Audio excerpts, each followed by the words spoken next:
Falegnameria Paludetto. Da più di 60 anni. Il legno su misura a casa tua. Prego, una tua preview sul derby di settembre. Ma credo che sia un derby di fuoco. Sono sempre derby di fuoco come lo sono sempre, ma a maggior ragione penso che sia domenica.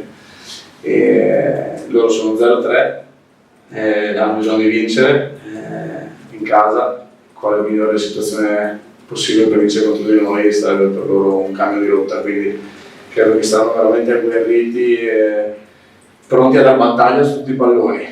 E poi sicuramente mi aspetto da uno come Frank, che ho avuto anche in passato, che possa veramente costruire una partita per noi molto difficile, quindi mi aspetto onestamente di tutto da parte loro.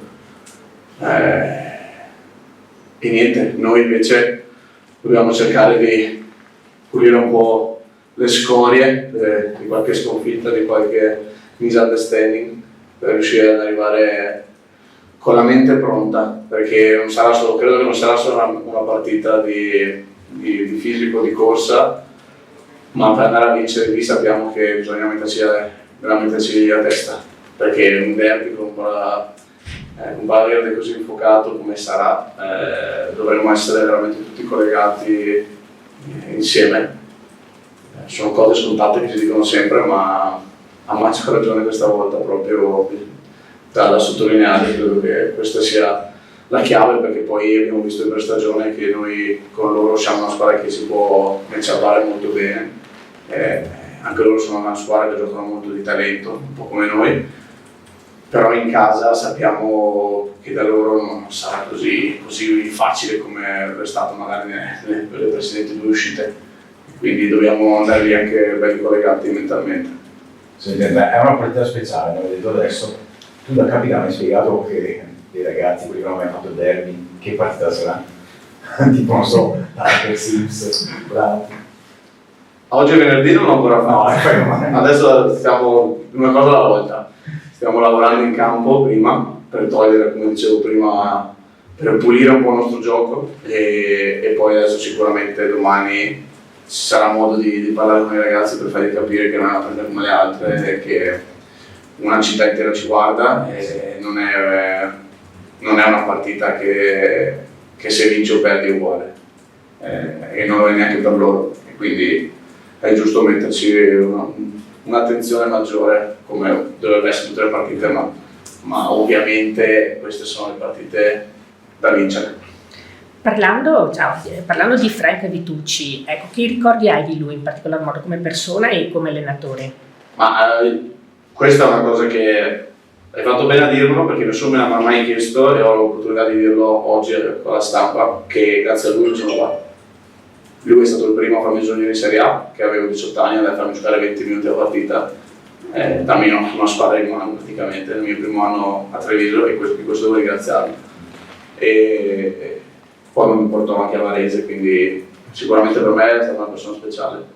Quindi affrontarlo è sempre bello, per me bei ricordi, e lo considero anche un grande allenatore, quindi massimo rispetto per lui e sono sicuro che, come dicevo prima domenica, farà veramente il possibile per mettersi questo tipo di volte.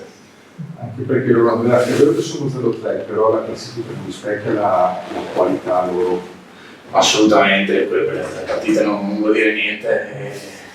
Hanno giocato con Milano, che hanno quasi vinto lì, insomma, a Brescia, insomma, hanno fatto partite difficili, quindi ci sta, voglio dire. Loro sono comunque una squadra, onestamente, non dalla posizione che si trovano adesso, ma sarà una squadra che nel tempo verrà fuori e potrà, secondo me, lottare per un buon posto, uno degli ultimi posti credo per il playoff o giù per di lì, quindi credo che non sia una di quelle squadre da porre l'attenzione, perché faranno della loro casa uno dei punti fermi dove provare a rubare più punti possibili per la classifica.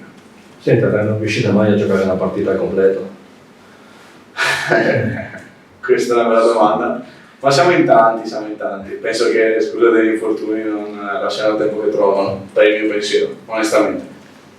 Anzi, ti dico che nella mia esperienza, nella mia carriera, le partite più belle le abbiamo fatte quando eravamo in emergenza, perché in emergenza è venuto fuori qualcosa in più. E questo deve essere, credo, una cosa che ci deve venire da dentro, perché quando si vedono le situazioni di emergenza che i giocatori tirano fuori e fanno vedere se c'è qualcosa in più dentro per il fatto di giocare per questa maglia oppure no. E quindi credo che quando si è in pochi, quando si è in pochi si ha proprio bel banco di prova a livello emotivo, perché si parla sempre di fisicità, di infortuni, se non sta bene o sta male, ma credo che anche parlare a livello emotivo dei giocatori sia importante, perché poi fa la differenza, anche se uno può essere un po' accecato, ma se poi ha la voglia di mettersi tutta in campo con una caviglia così, alla fine fa la differenza. Senti, allenatori hai giocato tutti i derby da quando Treviso è tornato su, no? Lì, e avete sempre trovato grandissime difficoltà. Cosa che vi è mancato? Avete vinto una volta in 5 partite, Supercoppa compresa. L'ambiente. C'è un ambiente incredibile, sarà difficile parlare, sarà difficile comunicare, bisogna veramente, come dicevo prima, accendere tutte le spie dentro la testa e il cervello per riuscire a essere connessi senza dover comunicare verbalmente, perché lì sarà una bolgia, quando una bolgia così devi intenderti, devi capire cosa il tuo compagno fa e cosa vorrà fare senza esitazioni e senza doversi per forza parlare, perché loro saranno aggressivissimi, aggregeranno la partita dal primo all'ultimo minuto, perché vogliono vincere, perché per loro è la partita dell'anno. E noi dovremmo farci trovare pronti, non è facile vincere lì. Noi tante volte ci siamo fatti un po' sorprendere dalla loro aggressività. Sicuramente negli ultimi anni non eravamo una squadra a cui piaceva giocare con le mani addosso, questo penso che sia l'occhio di tutti, perché noi piaceva giocare a palla pulita, poche mani addosso, negli ultimi anni con la precedente gestione, però adesso giochiamo una pallacanestro diversa e quindi sicuramente le mani addosso le metteremo anche noi e questo sarà una delle chiavi della partita, ma non solo quella, come dicevamo adesso, una delle chiavi è sicuramente accendere le spie e non farsi sorprendere.